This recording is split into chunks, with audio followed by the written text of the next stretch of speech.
अस्सलामुअलैकुम प्यारे दोस्तों, आज की इस वीडियो में हम आपको एक ऐसी हिंदू लड़की का वाकया बताने वाले हैं जो टोपी और दाढ़ी वालों से बहुत नफरत किया करती थी। मगर एक दिन मजबूरन वो एक मुस्लिम टैक्सी में बैठ गई, यानी उस टैक्सी को चलाने वाला मुसलमान लड़का था। उसके बाद उस लड़की के साथ में जो कुछ हुआ उसके बारे में जानकर आप भी हैरान हो जाओगे। इसीलिए आज की यह वीडियो आप सभी के लिए बहुत ही ज़्यादा खास है। आप चाहे हिंदू हो या मुसलमान, इस वीडियो को लाइक करें या ना करें वो आपकी मर्जी है, लेकिन आपसे गुजारिश है कि आप इसे पूरा देखें और अपने दोस्तों में इसे शेयर भी कर दें ताकि और भी लोगों तक ये वीडियो पहुंच जाए। तो आइए दोस्तों शुरू करते हैं। एक बार लखनऊ की सड़क पर एक हिंदू लड़की खड़ी हुई थी। दरअसल वो किसी टैक्सी वाले का इंतज़ार कर रही थी। उसको अपने घर जाना था। अचानक उसे एक टैक्सी वाला आता हुआ दिखाई दिया। उसने उसके आगे अपना हाथ दिया और उसको रुकवा लिया। टैक्सी वाले ने कहा, जी मैडम, कहाँ पर जाना है? लड़की ने देखा कि टैक्सी वाला एक मुस्लिम है। उसके सर पर टोपी है और चेहरे पर दाढ़ी है। उसने टैक्सी वाले को एक मौलवी समझकर अपने दिल ही दिल में कहा कि इसको कह दो कि आप यहाँ से जाइए, मुझको कहीं नहीं जाना है। मगर वो लड़की एक सुनसान जगह पर होने की वजह से टैक्सी वाले उधर से ज़्यादा नहीं गुजर रहे थे। ऊपर से गर्मी भी लग रही थी। उस लड़की के पास और कोई रास्ता नहीं था, इसीलिए उसको मजबूरन उसके साथ बैठना पड़ रहा था। लड़की ने कहा, जी मुझे सिविल लाइन जाना है। टैक्सी वाले ने कहा कि ठीक है मैडम, छोड़ दूंगा। तो लड़की ने पूछा, कितने पैसे लोगे? ड्राइवर ने कहा कि 300 रुपये लगेंगे। लड़की के दिल में ख्याल आया, इससे पहले तो वो 400 रुपये देकर गई थी। फिर वो सोचने लगी कि सब लोग कहते हैं कि मौलवी बहुत बुरे होते हैं, बहुत लालची होते हैं और हवस के मारे भी होते हैं। ये दाढ़ी और टोपी वाले भरोसे के काबिल नहीं होते। ये सोचकर वो बहुत डर रही थी, लेकिन तेज धूप और गर्मी से ज़्यादा नहीं सोचने दे रही थी। इतने में टैक्सी ड्राइवर बोला, मैडम चलो बैठो, 280 रुपये दे देना। लड़की बोली, ठीक है, लेकिन मेरा सामान रखना है जो बहुत भारी है, मुझे अकेली से उठाई नहीं जा रहा है। हो सके तो आप मेरी थोड़ी मदद कर दे। ड्राइवर बोला, जी कोई बात नहीं, आप बैठ जाइए, मैं रख देता हूँ। उसके बाद टैक्सी ड्राइवर ने लड़की का सामान अपने टैक्सी में रखा और चल दिया। थोड़ी दूर चलने के बाद टैक्सी ड्राइवर ने कहा, मैडम मैं दरअसल एक बैड कॉर्ड सुन रहा था जो बीच में ही रह गया था। अगर आपकी इजाज़त हो तो मैं इसको कंटिन्यू सुन सकता हूँ। अगर आपको बुरा ना लगे तो मैं म्यूज़िक सिस्टम को चालू कर दूँ। तो ये सुनकर उस लड़की ने कहा, जी मुझे कोई दिक्कत नहीं है, अगर आप सुनना चाहते हो तो सुन सकते हो। उसके बाद टैक्सी वाले ने अपना म्यूज़िक सिस्टम ऑन कर दिया, जिसमें एक मौलाना बयान फरमा रहे थे। बयान था पर्दे के बारे में। न चाहते हुए भी अब उस लड़की को उसको सुनना पड़ रहा था और नास्तिकों की महफिल में रहकर उसको दिमाग में सिर्फ मुसलमानों के लिए नफरत भरी हुई थी। लड़की को सिर्फ यही बताया और सिखाया गया था कि मौलवी एक खूंखार भेड़िया होता है जिसका मकसद माल, हवस, लालच और औरत के जिस्म के अलावा कुछ भी नहीं होता है।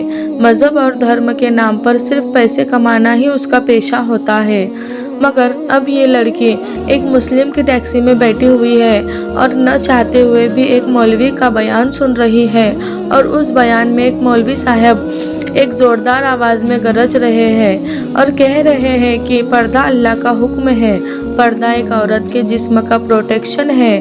उसके चेहरे से लेकर जिस्म के हर हिस्से, हाथ पैर तक को ढककर उसको हज़ारों की भीड़ में भी महफूज होने का यकीन दिलाता है। पर्दा औरत को शैतानी नज़रों से बचाता है और देखने वाले अपनी आँख तक घुमा लेते हैं और सोचते हैं कि ये लड़की तो शरीफ लड़की है। इसीलिए अल्लाह अपनी किताब कुरान पाक में फरमाता है, ऐ नबी, अपनी बीवियों से और अपनी बेटियों से और मुसलमानों की औरतों से कह दो कि वो अपने ऊपर अपनी चादरें को लटका लिया करें, उससे बहुत ही जल्द उनकी शनाख्त हो जाया करेगी, फिर वो न सताई जाएगी। अल्लाह ताला बख्शने वाला और बहुत मेहरबान है। पर्दा औरत की इज्जत है, सलामती का ज़मीन है, उसकी पाक दामनी की ज़ाहिरी अलामत है। पर्दे में एक ही औरत की इज्जत है, लेकिन बेपर्दा औरत की मिसाल उस खुले हुए मिठाई के जैसी है जिस पर हर एक मक्खी आती है और उस पर बैठकर अपनी गंध निकालती है। हर एक उसको खाने की निगाह घूरता है, हर नज़र उसको खाने और लूटने की नज़र से देखती है। औरत का तो दुनिया में पहला रूप ही रहमत है। बेटी बनकर पूरे खानदान के दिलों पर राज करती है, बहन बनकर भाई का सच्चा दोस्त और माँ का बाजू बन जाती है, और जब बीवी बनती है तो हमेशा साथ निभाने वाली, हर दुख और सुख में साथ बन जाती है। और जब माँ बनती है तो अल्लाह उस औरत के मुकाम इतना बढ़ा देता है कि जन्नत उठाकर उसके कदमों में रख देता है। हज़रत इमाम अली ने फरमाया कि मर्द की मर्दानगी की सबसे अजीम सतह ये है कि मर्द की वजह से कभी किसी औरत की आंखों में कोई आंसू न आए। मुआशरे में औरत का फितरी मकाम उसका घर है, जहाँ वो अपनी छोटी सी रियासत की मालिका है। हमारे मज़हब इस्लाम ने औरत को वो मकाम और मर्तबा अता किया है जो किसी दूसरे मज़हब ने औरत को नहीं दिया है। हमारे मज़हब इस्लाम ने मर्द को औरत का मुहाफिज करार दिया है, और ये हमारा मज़हब इस्लाम है जिसने रिश्तों की पहचान कराई। ये बयान सुनकर उस लड़की को ऐसा लगने लगा था जैसे ये सब अल्फाज उस पर ही बोले जा रहे हैं, क्योंकि जब वो ऑफिस आती जाती है तो रास्ते में हर लुच्चे लफंगे की नज़र उस पर पड़ती है, घूरती रहती है। उसको ऐसा लग रहा था जैसे उसके इस मुश्किल का अब सिर्फ वाहिद यही एक हल है। इतने में ही उसकी बताई हुई गली में टैक्सी पहुंच चुकी थी और उसके घर के सामने जाकर टैक्सी रुक चुकी थी। वो लड़की टैक्सी से नीचे उतरी और कहने लगी, प्लीज़ आप मेरा सामान बाहर रख दें। उसके बाद उस लड़की ने अपनी माँ को फ़ोन लगाया और कहने लगी, माई ज़रा बड़े भैया को नीचे भेज दीजिए, मेरे साथ थोड़ा सामान भी है जिसमें वज़न ज़्यादा है, उसको मैं अकेली ऊपर लेकर नहीं आ सकती। माँ ने फ़ोन पर कहा, बेटा तेरा भाई तो घर पर नहीं है। तो ये सुनकर टैक्सी ड्राइवर बोला, मैडम कोई बात नहीं, चलो मैं आपका सामान रख कर आ जाता हूँ। लड़की के दिमाग में पहले यह सोच आ चुकी थी कि शायद ये पैसों के लालच में सब कुछ कर रहा है, चलो इसी से अपना सामान रखवा देती हूँ, उसके बाद मैं ये जो पैसे मांगेगा उसे मैं दे दूँगी। ये सोचकर लड़की बोली, ठीक है आप ही रख दीजिए। उसके बाद उस टैक्सी वाले ने उसके सामान उठाया और पहले फ्लोर पर ले जाकर उस लड़की के कहने पर एक फ्लैट के सामने उसका सामान रख दिया। उसके बाद में उस लड़की ने 400 रुपये निकाले और टैक्सी वाले को देने लगी। ये देखकर टैक्सी ड्राइवर ने कहा, मैडम ये 400 रुपये किस बात के? तो ये सुनकर लड़की कहने लगी, दरअसल कुछ दिन पहले मैं एक टैक्सी में यहाँ आई थी, उसने मेरे से 400 रुपये ही लिए थे और फिर आपने तो मेरा सामान भी उठाया है। अगर उसके पैसे आप अलग से लेना चाहते हैं तो वो भी बता दीजिए, मैं आपको वो भी दे देती हूँ। तो ये सुनकर ड्राइवर ने कहा कि नहीं मैडम, आप अपने ये पैसे अपने पास रखिए, हमारे जितने पैसे में बात हुई है उससे ज़्यादा पैसे मैं आपसे नहीं ले सकता हूँ।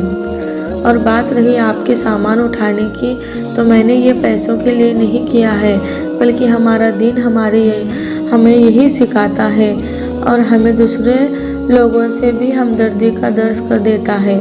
इसीलिए मैंने आपका सामान उठाकर आपकी मदद की, इसीलिए आप उसके पैसे मैं आपसे नहीं ले सकता। ये कहकर टैक्सी ड्राइवर जाने लगा तो उस लड़की के मुंह से निकल गया कि लेकिन दुनिया वाले तो आपकी कौम के मानने वालों को बुरा दिखाते हैं। तो टैक्सी ड्राइवर मुस्कुराने लगा और कहने लगा, मुमकिन है इस्लाम और मुसलमानों के बारे में आपको गलत जानकारी दी गई है, आपको मुसलमानों के बारे में गलत गाइड किया गया है। मैं एक मौलवी, आलिम और हाफिज़ तो नहीं हूँ, लेकिन मैं उनसे मोहब्बत करने वाला हूँ, एक मुसलमान हूँ। ये कहकर टैक्सी वाला जाने लगा और लड़की की आंखें भर आई और वो अपने गलत नज़रिए पर पछताने लगी और अपने घर की तरफ जाने लगी। प्यारे दोस्तों, अगर आपको एक मुसलमान की ज़िंदगी क्या होती है ये देखनी है तो अल्लाह के पैगंबर हज़रत मोहम्मद सल्लल्लाहु ताला अलैहि वसल्लम के बारे में पढ़िए। इनसे अच्छी मिसाल आपको दुनिया में और कहीं भी नहीं मिल सकती। आपने औरतों के हक़ में उस वक्त आवाज़ उठाई थी जब लड़कियों को ज़िंदा दफनाया जाता था। आपने फरमाया है कि एक मजदूर को मेहनताना उसका पसीना सूखने से पहले ही अदा कर दो। इसीलिए याद रखें, अगर कोई इंसान गलत काम कर रहा है तो वह इंसान गलत हो सकता है, उसका धर्म या मजहब नहीं। आज के इस दौर में लोग इतने ज़्यादा मगन हो गए हैं जिनको खुद इस्लाम के बारे में मालूम नहीं है, तो फिर वो अपने बच्चों को इस्लाम के बारे में क्या बताएंगे। याद रखिए, इस्लाम 100% पाक और साफ मज़हब है। किसी के कहने से या सुनने से इसको बुरा भला ना कहो। अगर फिर भी आपके दिमाग में इस्लाम को लेकर कोई गलत बात फहमी बनी हुई है तो आप खुद पैगंबर हज़रत मोहम्मद सल्लल्लाहु ताला अलैहि वसल्लम के बारे में पढ़िए। आपको ज़र्रा बराबर भी कहीं पर कोई गलती नज़र नहीं आएगी, और अगर आपको कहीं पर कोई मुस्लिम गलतियाँ बदतमीज़ी करता हुआ दिखाई दे तो आप सिर्फ उससे इतना बोल देना कि तुम्हें तुम्हारे नबी पैगंबर हज़रत मोहम्मद सल्लल्लाहु ताला अलैहि वसल्लम ने क्या यही सिखाया है। यकीन मानिए, अगर एक वो सच्चा मुसलमान होगा तो शर्म से पानी पानी हो जाएगा, वहीं पर सच्ची तौबा कर लेगा। दोस्तों, आज कुछ लोगों की वजह से पूरे देश का माहौल बिगड़ा हुआ है।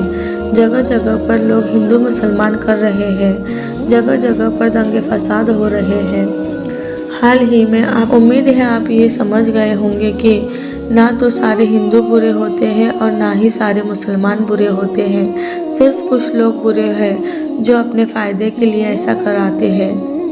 प्यारे दोस्तों, आपको ये वीडियो कैसी लगी हमें कमेंट बॉक्स में ज़रूर बताइएगा, और अगर आपको लगे ये वीडियो सभी के लोग देखें तो आप इसे शेयर ज़रूर करें। मिलते हैं आपसे फिर किसी वीडियो के साथ। तब तक के लिए आप अपना ख्याल रखिए। अस्सलाम वालेकुम। अल्लाह हाफिज़।